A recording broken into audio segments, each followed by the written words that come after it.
जल कुकड़ी सास। रीना ब्याह कर ससुराल आती है। मुंह दिखाई की रस्में चल रही है। वाह कांता, तुम्हारी बहू तो बड़ी सुंदर है।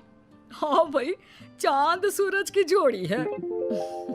अच्छा अब नजर मत लगाओ, रात बहुत हो गई है। सब अपने घरों को जाओ, बहू को भी आराम करना है। रीना मन ही मन खुश हो रही है। उसे अपनी सास पर प्यार आ रहा था, जो उसकी इतनी तारीफ सुनकर प्रसन्नता से फूली न समा रही थी। सास में उसे माँ दिखाई दे रही थी। मेहमान जाने लगते हैं।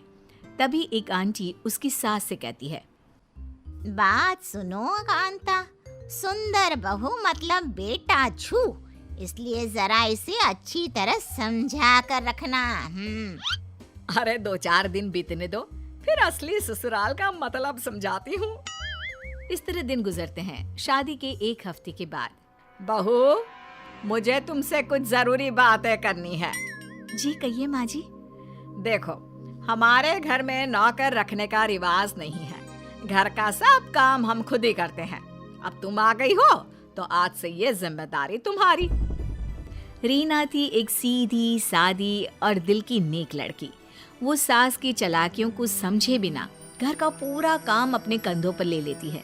अब वो दिन रात काम में लगी रहती। उसके पास इतना भी समय नहीं होता कि वो 2 घड़ी शांति की सांस ले, एक पल पति के साथ भी बिता सके। रात को थकन से चूर जब कमरे में आती तो पति देव मुंह फुलाए सोते मिलते। कल से इनके घर आने से पहले सारा कामकाज निपटा लूंगी। लेकिन सास को शायद उसका मन पड़ना भी आता था। इसीलिए तो विनोद के आने से पहले वो बहू को रोज किसी नए काम में लगा देती, जिस वजह से धीरे धीरे रीना और विनोद में दूरियां आने लगी। सुनिए जी, कल इतवार है, आपकी छुट्टी रहेगी, कहीं घूमने चले क्या? शक्ल देखिए अपनी, बढ़िया आई मेरे साथ घूमने वाली। पति का ये कटाक्ष वो सहन नहीं कर पाती और रोने लगती है। अरे क्यों रोकर मनहूसियत फैला रही है? सही तो कह रहा है विनोद, पहले अपनी सूरत देख, फिर कहीं जाने की बात कर। शादी के शुरू के दिनों में तो लेकर जाते थे, फिर अब क्या हो गया? तब तुम मेरी पत्नी थी, घर की नौकरानी नहीं। पति की बात सुन रीना हक्की बक्की खड़ी रह जाती है। उसकी जुबान से एक शब्द भी नहीं निकलता। वो तो अपने कम अकल पति को ये भी नहीं बता पाती कि इस घर को अपना मानकर सबके दिल में जगह बनाने के लिए वो अपनी हड्डियां घिस रही हैं। पति और सास की बातें उसे दुख तो पहुंचाती है, लेकिन वो रोकर खुद को कमजोर नहीं दिखाना चाहती, इसलिए एक नई सोच के साथ अपने मन को मजबूत कर लेती है। अगली सुबह, अरे बहू, उठना नहीं है क्या आज? चल जल्दी से नाश्ता दे मुझे। 2-4 आवाजों के बाद भी जब बहू नहीं आती तो सास उसके कमरे का दरवाजा पीट डालती है। क्या है माँ, छुट्टी के दिन तो कम से कम सोने दो। कमरे में लेटी रीना मन में मुस्कुरा रही होती है। इधर सास को हैरानी होती है कि तड़के उठने वाली बहू को आज क्या हो गया।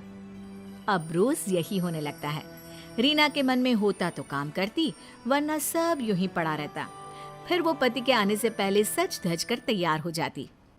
अब लग रही हो ना वही पहले वाली रीना। आज कहाँ चलने का इरादा है? आज समुद्र किनारे चलते हैं। माँ, हम खाना बाहर ही खा कर आएंगे।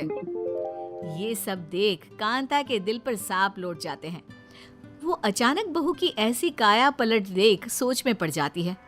वाह रे, ये तो ऐसे पलटी जैसा गिरगिट। चलो वो तो अपना खून नहीं, पर बेटे ने भी माँ को झूठे मुंह ही सही साथ चलने को ना कहा। आने दो इनको, मैंने भी रंग में भंग ना डाला तो उसकी सास नहीं। रात गए जब वो दोनों घूम फिर कर आते हैं तो देखते हैं कि कांता ड्राइंग रूम में बैठी करा रही होती है। अरे क्या हुआ माँ, आप अभी तक सोई नहीं? तबीयत तो ठीक है ना? तबीयत को क्या होना है, बस शाम से कुछ खाया नहीं, खाली पेट चक्कर आ रहे हैं। बहू से कहना कुछ बना दे मेरे लिए। सास की बात सुनकर रीना किचन में चली जाती है। अभी इसे दोबारा पहले वाले रंग में लेकर आती हूँ। तभी रीना रसोई से बाहर आती है, जिसके हाथ में खाना देख सास चौंक जाती है। लीजिए माँ जी खाना। है? इतनी जल्दी बन गया? बनाया नहीं, होटल से लाई हूँ। मुझे पता था आपने कुछ पकाया नहीं होगा। देखा माँ, कितनी समझदार है तुम्हारी बहू। हैं? इस विनोद के तो रंग ढंग ही बदल गए हैं। ऐसा क्या घोल कर पिला दिया है जोरू ने? अब रीना सास को ऐसे देख मजे ले रही होती है और सास बेटे बहू के ये तौर तरीके देखकर जलने गुड़ने लगती है। बहू जिसे बेटे के दिल से उतारने के लिए काम की भट्टी में झोंका था, जिसे मेरा बेटा कभी नौकरानी से ज्यादा कुछ ना समझता था, आज वही बहू उसके दिल पर राज कर रही है। जी चाह रहा है इसे अभी धक्के मारकर घर से निकाल दूं। क्या सोच रही हो माँ? है? कुछ नहीं बेटा, कुछ नहीं। मैं बताऊं माँ जी आप क्या सोच रही हैं? अच्छा जी, तुम्हें ये भी पता है? बताओ बताओ। माँ जी का जी कर रहा है कि वो मुझे इस घर से निकाल दे। क्यों माँ जी, मैंने ठीक कहा ना? अरे माँ भला ऐसा क्यों सोचेंगी?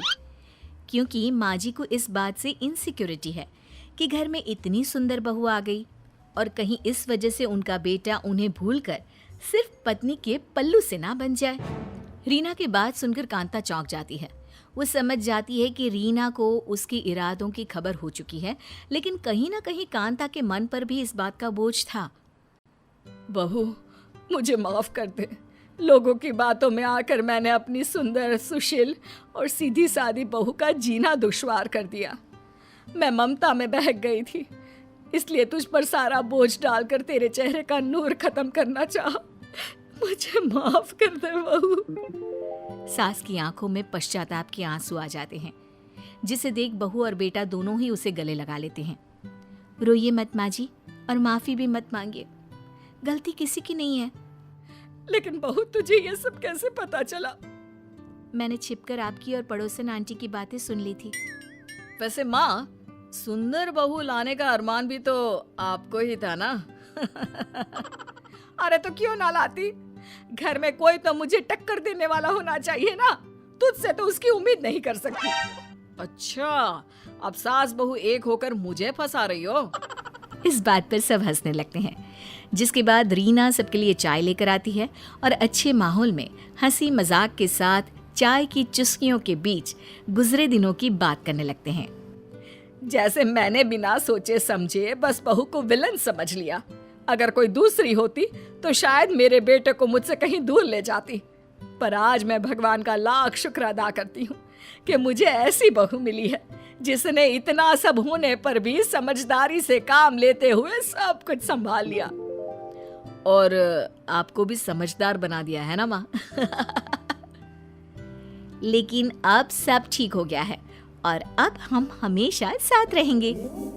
परिवार तो आखिर परिवार है, कैसी भी सिचुएशन क्यों ना हो। अगर हम गुस्से और जल्दबाजी में फैसले करने की जगह शांत रहकर समझदारी से काम लें तो सब कुछ मुमकिन हो सकता है।